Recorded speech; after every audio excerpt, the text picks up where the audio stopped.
Alright, pause right here. This case starts with a plot twist. What you're about to hear flips the usual courtroom script completely, and trust me, the judge did not see this coming. Watch closely. You're a lawyer. Morning, Your Honor, or afternoon, I should say. Yep. Yeah, barely that. It's evening eve. Guys, you're in front of me because you are currently in custody. Your lawyer wants me to let you guys out. And I don't know. We'll see, I guess. Let's start with it's Lane, right? That's right, Your Honor. So you initially are charged with evading arrest. We give you a bond, we let you out, and now you've picked up a new case. You've picked up a criminal mischief. You're facing, I think it's even a Class A. You're facing, up to a year in jail and or a $4,000 fine. I have no idea what happened on your new case, so let's find out. Guys? So officers were conducting a follow-up report related to an incident that occurred on November 21st. The complainant, the manager of Fannin Food Mart, stated that the defendant entered his store and had an altercation with him. The complainant told the defendant to leave. When the complainant returned to work the following day, he saw that the front window had been broken. The complainant reviewed surveillance and saw an individual throw something at the window who was wearing the same outfit as the defendant had earlier. Additionally, later that day, the complainant saw the defendant walk near the store wearing the same outfit as the individual in the surveillance. The officer viewed the surveillance and confirmed what the CW complainant had seen. Okay. What are you doing with yourself now these days, Mr. Lane? Presently, I'm not doing anything. I'm unemployed. I was an attorney for 15 years in Chicago, Illinois, and I moved here in July. Wait for it, because this is the moment that makes everyone in the courtroom do a double take. This isn't just another defendant.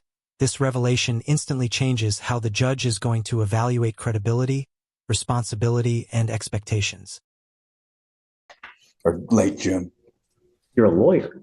Well, I don't know if I'm currently licensed. I let my license go. I did MCLEs. I was supposed to do them over the summer. I had them due, and I just decided not to go back to Illinois. So You didn't like being a lawyer? I love being a lawyer. No, I love. Just stop. I'm sorry. Why stop?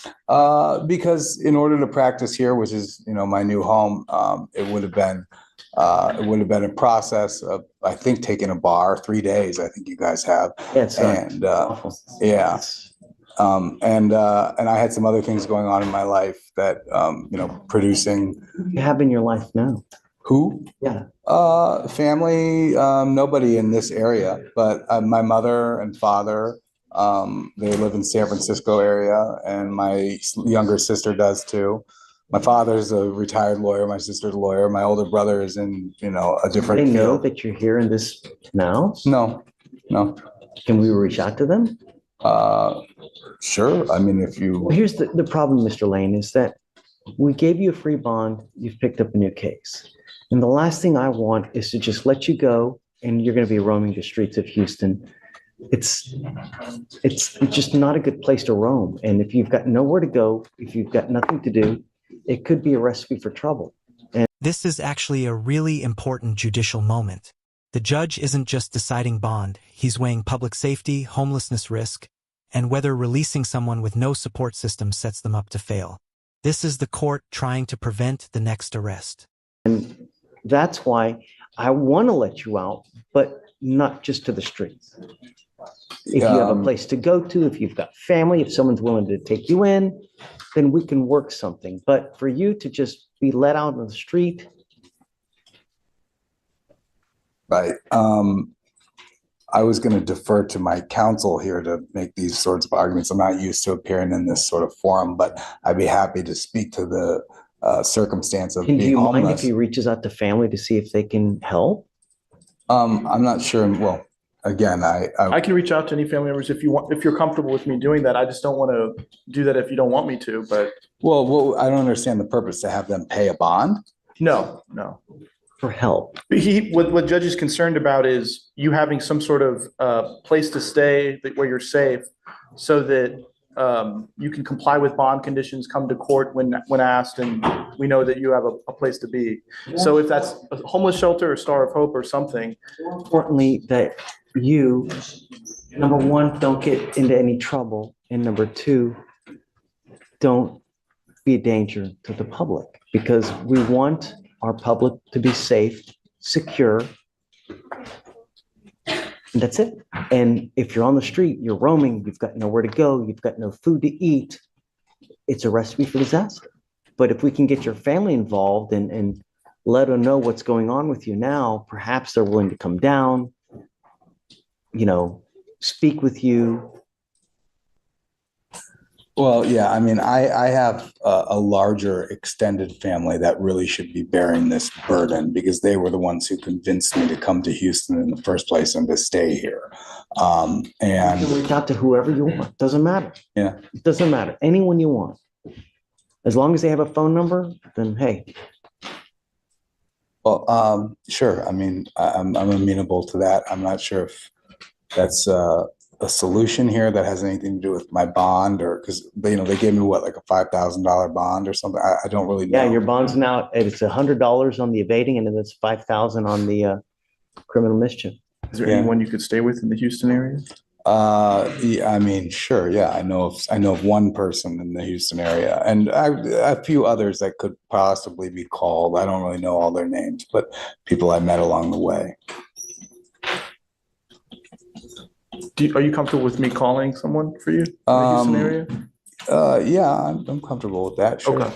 But, let's see who you try to reach out to see how we can get Mr. Lane some help. Okay. And Judge, will you plan to give him a personal bond, and maybe we'll? No. I want to first see who we can reach out to first. If we can find someone that we have a place for him to go to, willing to help him out, then absolutely. Yes, Judge. Mr. Lane. Yes, Your I Honor. want to give you another PR bond, but I don't want to just throw you out to the street to the wolves. Sure. Notice the pattern here.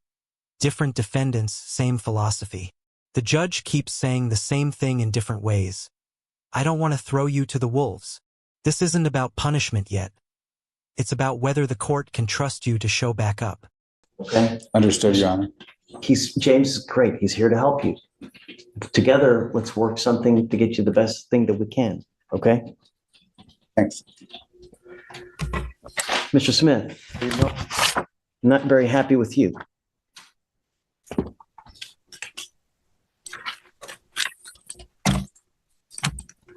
You were placed on a probation for unlawful carrying of a weapon. While you're on that probation, you absconded multiple times, meaning you took off.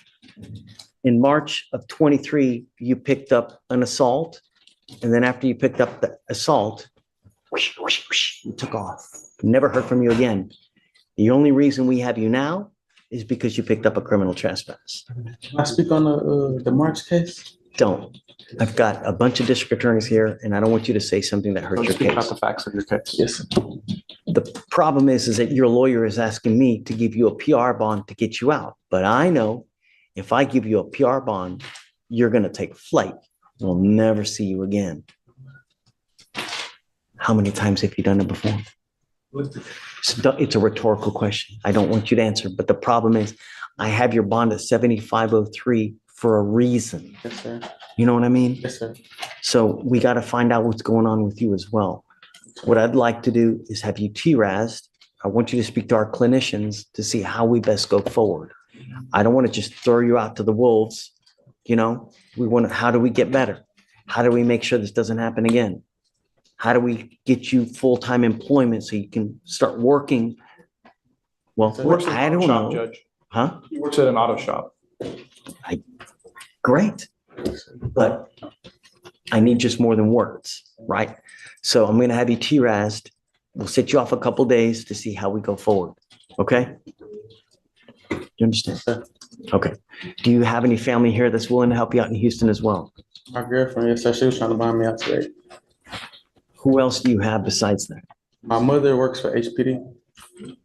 Okay, that's a great start. Do you mind if he reaches out to mom? Okay, don't say anything here because, I don't want you to give phone numbers or anything like that now.